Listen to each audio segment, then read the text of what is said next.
Hello mga kapolektrician, ngayon naman ay ituturo ko sa inyo ang wiring ng tatlong ilaw sa isang lugar lang ng switch. Bale, dinagdagan ko siya ng isang switch para ma-on off itong dinagdag ko na ilaw. Tapos yung connection naman niya, ginamperan ko lang siya ng dalawang wire para magkaroon siya ng kuryente once na pinower on natin yung switch. Tapos nagdagdag ulit ako ng isang wire para i-tap dito sa dinagdag kong ilaw. Okay.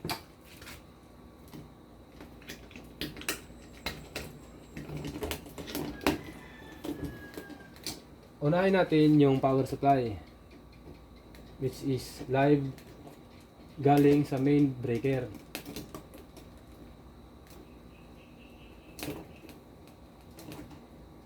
Tapos yung susunod na itatap natin ay yung isang wire papunta sa unang ilaw.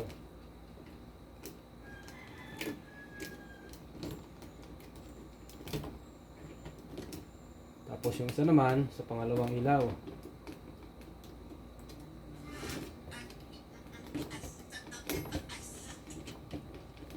Tapos yung isang wire na dinagdag ko lalagay ulit natin dito sa pangatlong ilaw.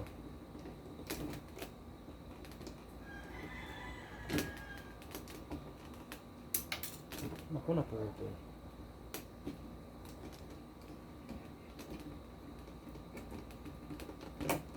Putol. Tapos yung natitirang wire ng mga ilaw, dito natin siya ikakabit sa ground ng main supply. Sa wire nito, ito kukuhanin ko yung isa, tapos dito yung natitira niya, tapos ito. Pagkasama-samahin ko siya ngayon sa main.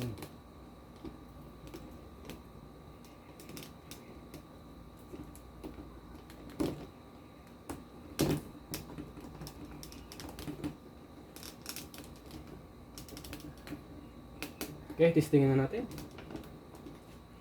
Basta wag nyo itong gagayahin ha. Kailangan lalagyan ninyo ng electrical tape para safe. Uy, naka-on na.